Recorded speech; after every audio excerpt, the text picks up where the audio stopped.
नमस्कार। आज हम एक बहुत ही ज़रूरी कानूनी सफ़र पर बात करने वाले हैं। एक ऐसा सफ़र जिसने भारत में लाखों लोगों के लिए, खासकर महिलाओं के लिए, वर्क प्लेस को कह सकते हैं कि सुरक्षित बनाने की दिशा में एक बड़ा कदम उठाया। ये कहानी शुरू होती है सुप्रीम कोर्ट के मशहूर विशाखा दिशा निर्देशों से और पहुंचती है 2013 के पॉश अधिनियम तक। और हमारी इस चर्चा का जो आधार है वो सरिता पांडे जी के विचार हैं। आप जानते ही होंगे, भीम बिरसा इमेंस फाउंडेशन की संस्थापक हैं और पॉश समिति की सदस्य भी। वो इसे सिर्फ एक कानून नहीं मानती। उनके शब्दों में ये कार्यस्थल पर गरिमा, समानता और सुरक्षा की दिशा में एक शक्तिशाली आंदोलन है। तो इसी पर आज हम थोड़ी गहराई से बात करेंगे। चलिए समझते हैं कि ये सब शुरू कैसे हुआ, मतलब कहां से ये जरूरत महसूस हुई। विशाखा बनाम राजस्थान राज्य 1997, शायद ये वो केस था जिसने सब कुछ बदल दिया। ये मामला राजस्थान की एक सामाजिक कार्यकर्ता थी, भंवरी देवी जी। उनके साथ हुए एक भयानक हादसे के बाद सामने आया था। और इसने शायद पहली बार इतने बड़े पैमाने पर दिखाया कि काम करने की जगह पे महिलाओं की सुरक्षा का मुद्दा कितना अनदेखा किया गया था। हाँ बिल्कुल, वो एक बहुत ही झकझोर देने वाला मामला था और उसी ने देश का ध्यान इस तरफ खींचा कि अरे वर्क प्लेस पे सेफ्टी है कहाँ। और इसी के जवाब में फिर सुप्रीम कोर्ट ने विशाखा दिशा निर्देश जारी किए। ये भारत में पहली बार था कि वर्क प्लेस सेक्सुअल हरासमेंट से निपटने के लिए कोई फॉर्मल गाइडलाइंस बनी। फॉर्मल गाइडलाइंस, हाँ। और सबसे अहम, सबसे क्रांतिकारी बात ये थी कि कोर्ट ने कहा कि ये जो यौन उत्पीड़न है, ये संविधान के अनुच्छेद 14, 15 और 21 जो हमें मौलिक अधिकार देते हैं, समानता और जीवन का अधिकार। हाँ बिल्कुल, समानता, गरिमा से जीवन जीने का अधिकार। कोर्ट ने कहा कि यौन उत्पीड़न इन अधिकारों का उल्लंघन है। तो एक तरह से वर्कप्लेस सेफ्टी अब सिर्फ एक एचआर पॉलिसी नहीं रही, वो एक संवैधानिक अधिकार बन गए। ये तो वाकई बहुत बड़ी बात थी, मतलब संवैधानिक अधिकार का दर्जा मिलना। लेकिन फिर एक सवाल उठता है, अगर ये दिशा निर्देश इतने पावरफुल थे, संवैधानिक अधिकारों से जुड़े थे, तो फिर अलग से 2013 में एक पूरा कानून, पॉश एक्ट लाने की जरूरत क्यों पड़ी? ये बहुत वाजिब सवाल है। देखिए, विशाखा दिशा निर्देश सोच के लेवल पर, एक डायरेक्शन देने के लेवल पे बहुत शक्तिशाली थे, इसमें कोई शक नहीं। पर उनकी एक सीमा थी। वो कानूनी तौर पर सीधे बाध्यकारी नहीं थे। मतलब अगर कोई कंपनी या संस्था उन्हें नहीं मान रही तो उस पर सीधी कानूनी कार्रवाई करना, सजा देना वो मुश्किल था। कोई डेडिकेटेड मशीनरी नहीं थी। अच्छा, मतलब एनफोर्समेंट की कमी थी। एग्जैक्टली, एनफोर्समेंट का इशू था। तो नतीजा ये हुआ कि सालों तक दिशा निर्देश होने के बावजूद कई जगहों पर महिलाओं को वो सुरक्षा नहीं मिल पा रही थी जिसकी वो हकदार थीं।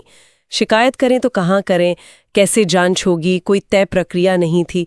तो ये साफ हो गया था कि भाई एक मजबूत कानून चाहिए, एक प्रॉपर एक्ट जो नियोक्ताओं को, एम्प्लॉयर्स को अकाउंटेबल बनाए, जो ये सुनिश्चित करे कि इन गाइडलाइंस का पालन हो।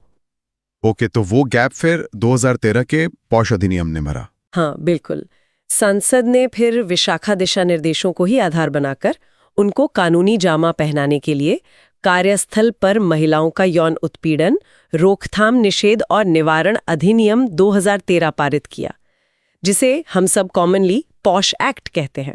तो इस एक्ट ने क्या खास किया, मतलब गाइडलाइन से आगे बढ़कर इसमें नया क्या था? कई अहम चीजें थीं।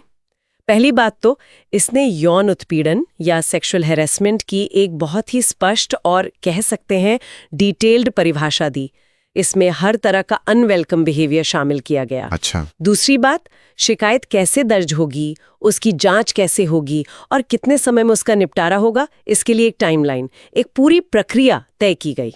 प्रक्रिया तय हुई, ये जरूरी था। हाँ, बहुत जरूरी। और शायद सबसे महत्वपूर्ण बदलाव ये था कि हर ऑर्गेनाइजेशन जहां 10 या उससे ज्यादा लोग काम करते हैं, चाहे वो प्राइवेट हो या सरकारी, उनके लिए एक आंतरिक शिकायत समिति यानी इंटरनल कंप्लेंट्स कमेटी या आईसीसी बनाना अनिवार्य कर दिया गया। आईसीसी, अच्छा, तो ये एक तरह का इन हाउस सिस्टम बन गया शिकायतों के लिए। बिल्कुल, एक फॉर्मल मैंडेटरी सिस्टम। आईसीसी का काम ही है ऐसी शिकायतों को रिसीव करना, उनकी निष्पक्ष जांच करना और फिर समाधान निकालना। पॉश एक्ट ने सिर्फ आईसीसी बनाना ही जरूरी नहीं किया, बल्कि एम्प्लॉयर्स की भी ये जिम्मेदारी तय कर दी कि वो रोकथाम के लिए कदम उठाएं, जैसे जागरूकता फैलाना, वर्कशॉप्स करना और अगर कोई घटना होती है तो एक्शन लेना। तो जिम्मेदारी अब सिर्फ शिकायत करने वाले पर नहीं रही। ये बहुत बड़ा शिफ्ट है। जिम्मेदारी अब ऑर्गेनाइजेशन पर भी आ गई। निश्चित रूप से। तो ये कहना शायद गलत नहीं होगा कि विशाखा केस ने असल में भारत में जेंडर जस्टिस, लैंगिक न्याय की एक नई बुनियाद रखी।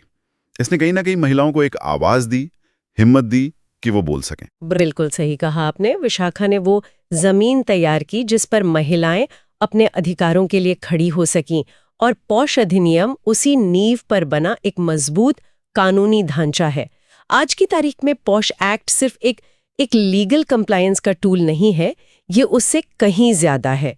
ये हर कर्मचारी के, खासकर महिलाओं के, एक सुरक्षित और सम्मानजनक माहौल में काम करने के अधिकार का प्रतीक है।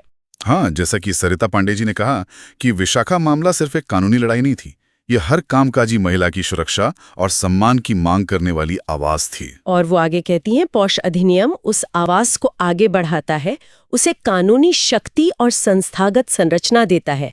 ये विशाखा की जो लेगेसी है, उसकी विरासत है, उसको ये एक्ट आगे ले जाता है।